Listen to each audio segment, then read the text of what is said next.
Hey, what's happening today, everybody? Welcome in to the third edition or the third episode of Unwritten Rules with Tmac. Today we're going to be covering the variety of topics. We're going to be talking about, obviously, week number 2 of the NFL season starting here. Obviously, we already had a Thursday night football game, so we'll touch a little bit on what happened on Thursday night. We'll look forward to the games that have the most excitement or the most buzz around them. And I'll go ahead and give you guys my 5 best picks for against the spread based on the odds that are given here for week number 2. We'll go into a little bit of a playoff update for the MLB, where certain teams stand, what the odds are of certain teams being able to move up in the standings and possibly clinch themselves a playoff spot here in the next week with only about 13 or 14 games to go for most teams. So we'll go ahead and start off here. Week number 2 in the NFL. We had a Thursday night football game take place already. We had the Miami Dolphins and the Buffalo Bills face off. Buffalo already won that game 31-10. It was a one-sided game, probably not the type of game we expected from the Dolphins. I personally went into the game thinking the Dolphins had the upper hand on the Buffalo Bills, especially after how the Bills performed and looked on week number 1 against the Arizona Cardinals. So the big story coming out of that game, obviously, is Tua Tagovailoa, another pretty brutal concussion, which is his third in the last couple of seasons. It's not, 3 is not a low number of concussions, no doubt about it, but it's also not as many as a lot of other players have had. It just seems like every concussion that Tua gets looks extremely terrible, and the same conversation keeps coming up. He should retire. Should he retire? He should look out after his family. And that's a decision that he's going to have to make for himself. He needs to meet with the experts, neurologists, things like that, in order to find out if his brain is in danger or if his life is in danger, his well-being. But you never want to see a player go down in the way Tua Tagovailoa did.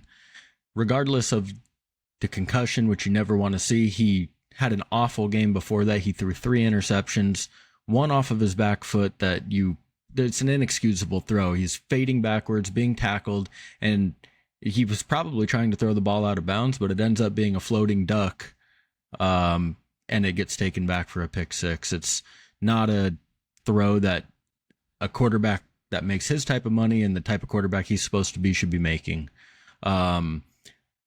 James Cook, Buffalo Bills running back, unbelievable game. Really carried the load for the Buffalo Bills in addition to their defense. Miami kind of handed them the game with as many turnovers as they had. So that was the first game of week number 2 in the NFL. 31-10 Buffalo Bills. Tua Tagovailoa goes down with another traumatic concussion, brain injury, or whatever. So he is going to be out for at least a game, possibly even longer, because last time he missed, almost the rest of the season, or I can't remember exactly how many games it was, but they didn't want him to play at all, and they kept him out for an extended period of time. So we'll see what the Miami Dolphins will be doing to fill in the absence of Tua Tagovailoa moving forward. We got Kansas City Chiefs get the Cincinnati Bengals. I would consider that my game of the week. Obviously, they've had some unbelievable matchups here in the past, not just in the regular season, but in the playoffs as well. We got Mahomes versus Burrow. A little bit of a concern after last week for the Bengals, considering they didn't look very good. Definitely struggled in week 1, but I think that's kind of common in the National Football League. A lot of these starters and a lot of these players who are your number 1 option don't play any games in the preseason. And you come out really rusty in week 1. You're not necessarily prepared and ready to play. So I expect a better showing from the Bengals. I am hoping for a classic matchup yet again between these two teams. And hopefully we'll get some a nice good game that national TV people will be able to enjoy. So we'll go ahead and jump into a little bit of the against the spread picks. So like I said, I got 5 games for you guys. Ones that I feel strongly about as far as, if you are interested in betting, these might be good options to look at. No guarantees here. This is betting. This is football. Anything can happen. So I'm going to go ahead and jump in So I'm going to pull up here for you odds and the games that I like. So first game on the docket here, we have San Francisco 49ers -5 versus the Minnesota Vikings. Christian McCaffrey is ruled out already again for week number 2 with the possibility of going to IR, which would require a minimum 4-game absence. But as you could see last week, the backup Mason comes in, 149 yards, touchdown, 28 carries, 27 carries, whatever the number was, and he dominated. That's what happens when you have the best offensive line in football. It doesn't usually matter which running back you have. They open holes, they open lanes for this guy to run right through. And the Minnesota Vikings coming into the year were a team that I think a lot of people had in a top 5 pick for next season based off of their overall roster, their quarterback play, etc. Sam Darnold had a heck of a first game. I am somebody who doesn't necessarily believe in Sam Darnold. He's not ever shown anything to make me believe in him. So was week 1 a fluke? It's highly possible that it was. We're going to find out this weekend here, Sunday, getting to 1:05 or 1 p.m. Eastern. San Francisco 49ers, most likely the most talented roster in football. A -5 spread after what they just did against the Jets. Opening weekend, I don't think Minnesota has a chance. I think -5 is more than a safe bet here this weekend for the San Francisco 49ers. Pick number 2 that I have the Los Angeles Chargers -5 versus the Carolina Panthers. Carolina, like I mentioned last podcast, most likely or most closely related to the Chicago White Sox in the Major League Baseball. Bryce Young has not panned out to be any sort of a franchise quarterback that you would be hoping for. And after last week's debacle against the New Orleans Saints in week 1, I don't foresee a huge turnaround for that team. They lost their best defensive lineman to a season-ending injury in that game, got put on IR this week, undergoing surgery. So your best defensive player for Carolina is out. The Chargers, under their new regime with Jim Harbaugh, is offensive line, defensive line oriented. I expect the Chargers to dominate the offensive line and run the ball. And I expect a much better game from Herbert. Last game he didn't necessarily need to have that spectacular game, but I would be very surprised to see under 150 passing yards for 2 weeks in a row from Justin Herbert. So we'll go ahead and see what the Chargers can do, and we'll see if they're able to continue the role that they had after week 1 against the Raiders. No guarantees. This is the Chargers. We'll go ahead and go into the third game. So third game on the docket here, we are going to be going to the New Orleans Saints. After their performance last week, I have a very good feeling that they will cover a +6 spread. So the Cowboys are -6. I personally feel like the New Orleans Saints +6 is the right bet for this game. And that's because their defense is very, very good. Their defense has been good for many years in a row. It keeps them in games. It keeps games close. Dallas had a great week first week. Again, it was against the Browns, who seem to be the most dysfunctional organization in the league at times. And I don't believe that the Cowboys are as good as they showed against the Cleveland Browns last weekend. Derek Carr had a great first game for the New Orleans Saints. He's an up and down quarterback. He could very much regress to the Derek Carr of 3 interceptions versus 3 touchdowns, but the Saints defense always keeps them in the game. So +6, you got to win by an entire touchdown. I like New Orleans Saints +6 points on the road against the Dallas Cowboys on Sunday. What I have here for you guys is a former Cleveland Brown. So, one of those dysfunctional franchises. So I'm going to go move over to Tampa Bay Buccaneers with Baker Mayfield. Baker Mayfield last week looked great. Last year threw for over 4,000 yards, had 28 touchdowns and 10 interceptions. This was a quarterback that those Cleveland Browns gave up on, and this is a team in the Tampa Bay Buccaneers who took Baker Mayfield on, and he has not let them down so far. Last year had an unbelievable season. First game back this year, unbelievable game. 4 touchdowns, won the game. Tampa Bay Buccaneers look like a team that has a very good chance of continuing their progression from last year and becoming even better this year. I think they're super underrated. They do have a solid defense. Todd Bowles is a pretty underrated head coach in this league. He's been an amazing assistant for many years. Last year, did a great job with Tampa Bay, especially after everybody thought they were going to fall off a cliff, losing Tom Brady. Bruce Arians retires. Obviously, they won the Super Bowl with Brady a few years back.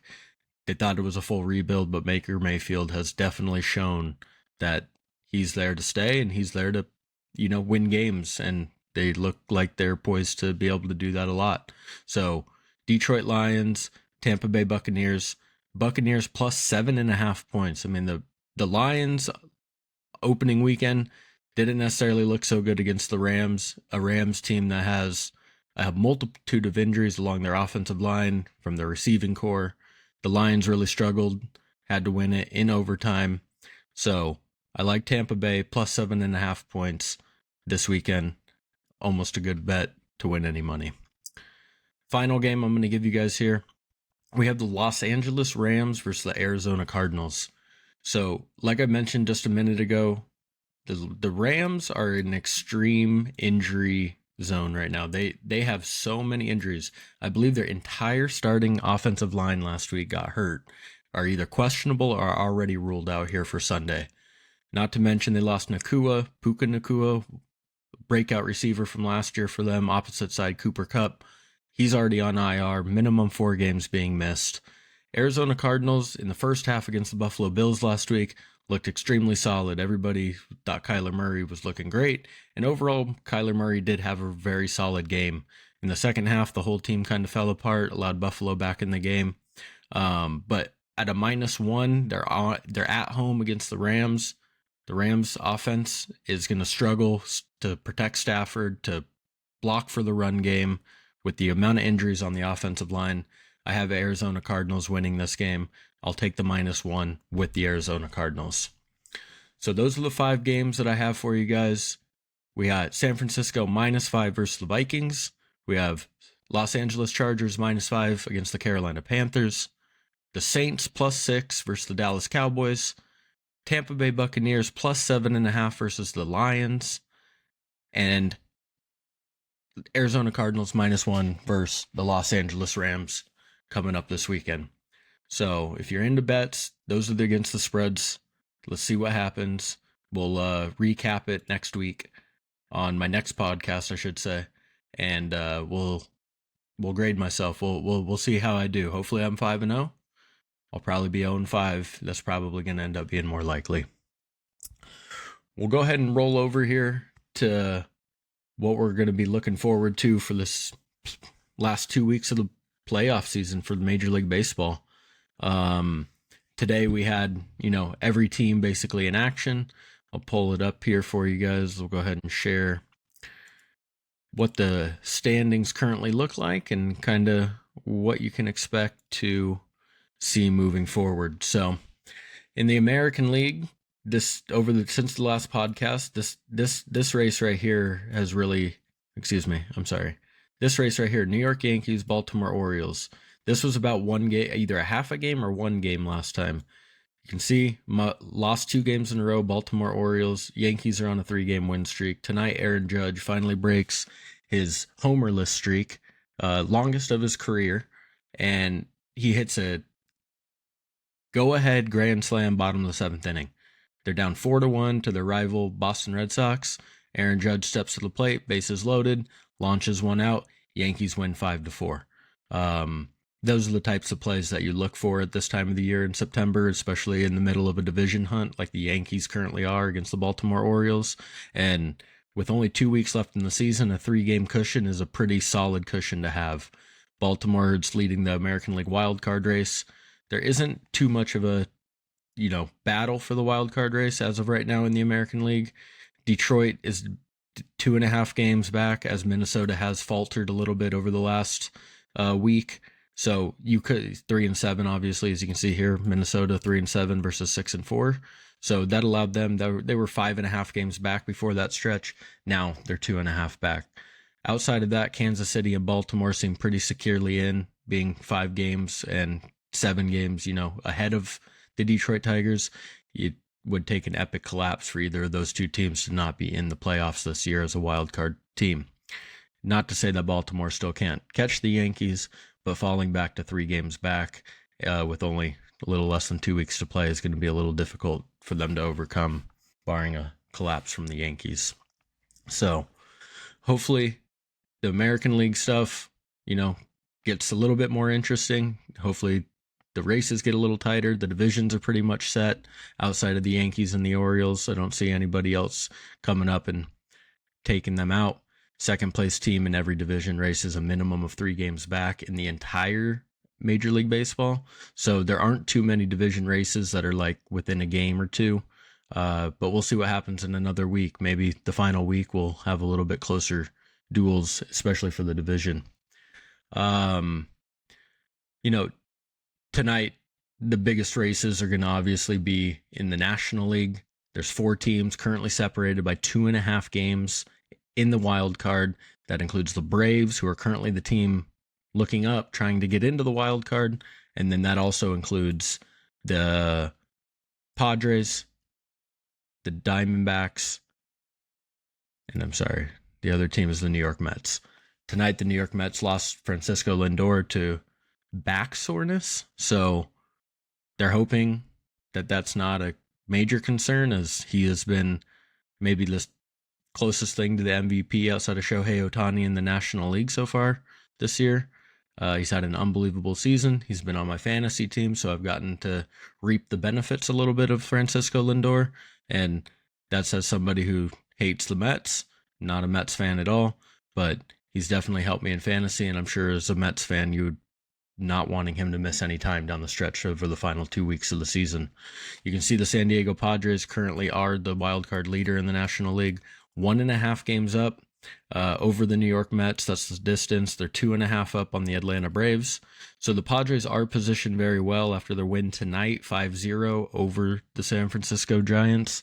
They're positioned to, stay in this wild card hunt. I mean, 2.5 games is a pretty small cushion, but it's also not a uncomfortable cushion. You just have to keep winning. As you can see, a lot of these teams 6-4, 8-2, right? The 5-5, the Diamondbacks have struggled a little. The Padres 6-4, 5-5.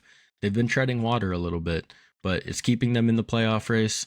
Over the last 2 weeks, they need to make a little win streak here, maybe 3, 4, 5 games in a row to really solidify, lock in that wild card berth, and possibly give the Dodgers a run for their money, as they're over their final 6 games. 3 of them come against the Dodgers, 3 of them come against the Diamondbacks. That could very well determine if they have a chance to win the division.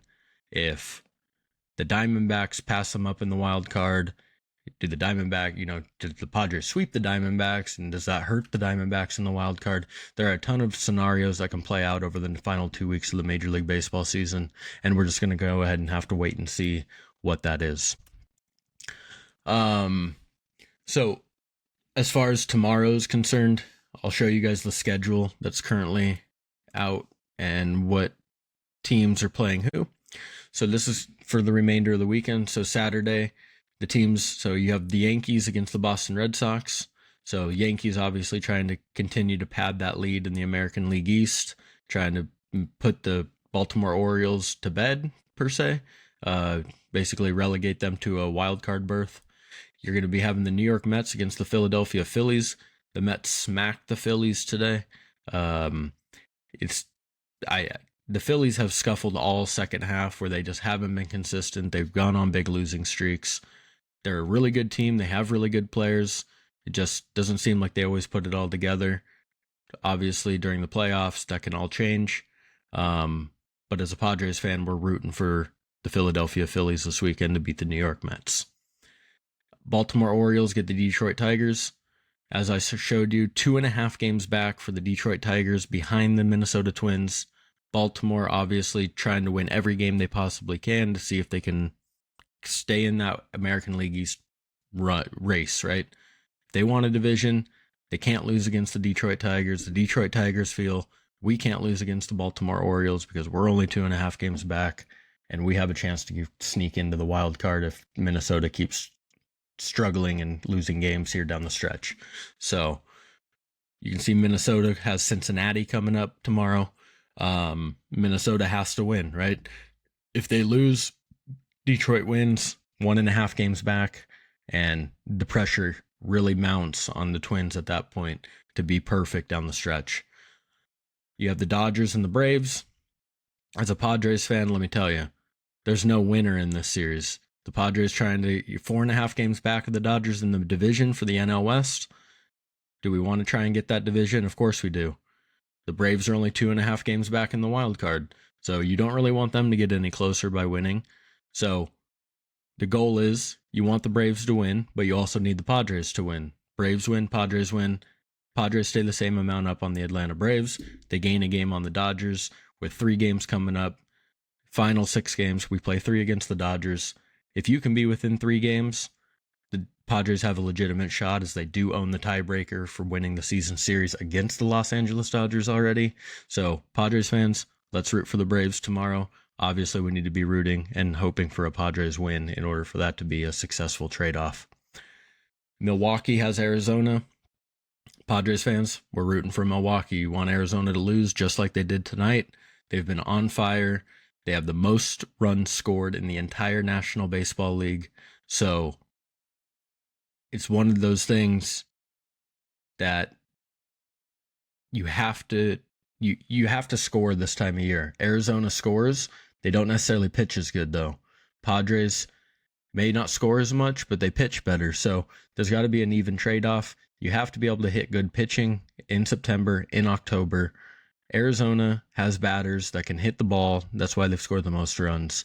But you also have to have pitchers that can shut down those top flight hitters consistently enough to keep the score low enough to win games when the playoffs matter. You have the Padres. You have the San Francisco Giants. Last week, Padres lost 2 of 3 against the Giants here in San Diego. Now we're on the road in San Francisco. We won game 1. Fernando Tatis, 3 home runs back to back to back in 3 games. So 3 games where he's hit a homer every game. He's really starting to turn it on. It feels great to see Fernando play meaningful baseball in September going into October. Hopefully a deep run for the Padres in October. Padres need to win in order to maintain their wild card lead, possibly gain up a game on the Dodgers if the Dodgers lose to the Braves tomorrow. Those are the majority of the ones. Sunday are the exact same matchups. So 2 more games, and we're going to go ahead and see where they stand after this weekend. Padres definitely have to make sure that they're maintaining pace with all these teams that seem to basically be on a heater just like they've been post All-Star break. So it's going to be a little tough for them. It's going to be a little tough for everybody, obviously, just because of the fact that, the Padres always seem to choke during the most important times of the year. So hopefully this year will be a little different. We can go ahead and see them back in the playoffs like 2022, and we'll enjoy an amazing run yet again. All right. So a couple of things to look for coming up here. A lot of people have kind of asked me about doing short content. So, not just doing a 30 or 40 minute long podcast, but doing like a 3 or 4 minute clip, or 2 or 3 minute clip of just different things that happen in sports throughout the week or throughout the month. So I've been kind of going back and forth on what I want to do. So I'll be covering some highlight plays. So, we've watched Fernando Tatis rob a homer against Seattle this past week. Unbelievable play. We've watched some really bad plays. I mean, you look at a play like Logan Webb had against the Padres tonight. He fields the ball as a pitcher, completely airmails the throw to first base, giving up another run. So we'll do some commentary and we'll cover some highlights of good plays, bad plays, funny plays, arguments between umpires, players, whether it's NFL refs or, anything like that, not just baseball or football, any sport. If there's something funny, if there's something entertaining that happens, I'll be doing some short content video on those things, and those will be uploaded to my Facebook. I don't have a TikTok. Maybe I should create one. I don't know. It's never something I've been all that interested in, but it'll be on my Facebook. It'll be on my Instagram. I'll put it on Twitter. If you guys are Twitter or X users, I'll have it on there. That's probably my number one platform that I use the most is X. I don't necessarily post a lot of things on X, but I use it for all the information. It's how I keep up with the most recent, latest, greatest things that are happening in sports. So that's what you can look for from me. In addition to, obviously, like I've mentioned, I'll have the San Diego State men's basketball preview coming out October 1st. But over the next couple weeks, I'll do a couple short clip videos, kind of just going over plays or funny incidents and things like that happen over the next couple weeks. As I mentioned last podcast, something that's near and dear to my heart, or something that I've always enjoyed and that I've always been into, is esports and playing competitive video games, whether that's World of Warcraft, Apex Legends, Halo, anything like that, first-person shooters, Call of Duty. Those are just as exciting to me as any other sport is. So the newest World of Warcraft expansion has just dropped about 3 weeks or so ago. This coming Tuesday is the official start for Race for World First, which is a couple of the top guilds, which are groups of people in the world. The best players in the world at this game go in and try to kill the bosses in what they call Nerubar Palace, which is the name of the new raid. And there's 8 bosses. They try to basically kill all those bosses first. The last boss, obviously, being the hardest, the most difficult, the longest. That's why it's called Race to World First. It'll be the Race to World First to kill Nerubar Palace completely, 8 out of 8 bosses. I will be doing a podcast, or I don't know exactly how long it'll be. I don't, depending on how much content there is throughout the Race for World First, that'll determine on the length. But I do want to have a podcast strictly dedicated towards the Race for World First that's starting. It's going to start on Tuesday in the morning. It'll get dropped sometime probably around like noon Pacific time here on the West Coast. And it goes for sometimes 1 to 2 weeks. It really just depends. I've played the game for 15 plus years, and I've seen some go, 5 days and somebody's killed all the bosses, and I've seen it go for 2 weeks and nobody's killed all the bosses. It all depends on the tuning and, the developers and all the, people who work and make the game obviously monitor it, and they adjust things based on how difficult they are. Is it even possible to kill? I mean, these players put in math equations. It's not just, I'm hitting my keyboard. It's like, no, these guys have spreadsheets, and, if I do this at this time, I mean, they have it down to a T, Excel spreadsheeted. You do this at this time, you do that at this time. It takes a lot of coordination because it is a 20-person group, right? You have 20 people who all need to be coordinated to try and kill this boss. I know some people aren't going to enjoy that sort of content, which is fine. But I have that in my heart. I have that in my passion. Not just normal sports, esports. So Race for World First, World of Warcraft, Nerubar Palace. Look for that coming next week. If nobody's killed the whole thing yet by the time that podcast release, we'll obviously give some updates as to what to expect. Top 2 groups, or guilds is what they call them in World of Warcraft, that you can basically expect to win is a guild called Echo and a guild called Liquid. They always compete against each other, top 2, watching them on Twitch, streaming, unbelievable stuff, ton of fun. So if you can watch it, or if it's something that you might think you might be interested in and watch, I'd highly recommend checking Twitch out starting on Tuesday and seeing what happens in that. And if you like video games and you haven't ever played World of Warcraft, maybe it'll be something that you get into. And then later on this year, we just had Apex Legends split 2 playoffs championship. So the World Championship or whatever, there's a split 1 and a split 2 playoff for Apex Legends video games. The World Championships are actually not until the end of December, beginning of January of technically 2025. But I will be having a podcast dedicated strictly to ALGS, which is Apex Legends professional gaming. near the end of this year. So if you're interested in esports, you can definitely expect I wouldn't say a lot of content on esports, but I would say a handful of podcasts or a handful of videos that I put out that kind of just cover the happenings in the esports world and the professional gaming world. So if those are things that interest you, definitely stay tuned and subscribe to my YouTube, because that's where I upload all these videos. So that way you get notified right when it happens. Again, this is going to be 2 podcasts a week. So this is my second one of this week. You can expect another one from me Tuesday. And that date, I'm sorry, is exactly, what's the date? Tuesday is the 17th. So on September 17th, you can expect another podcast from me. We'll go ahead and cover week 2 of the NFL. What were the results? How did my against the spread picks look?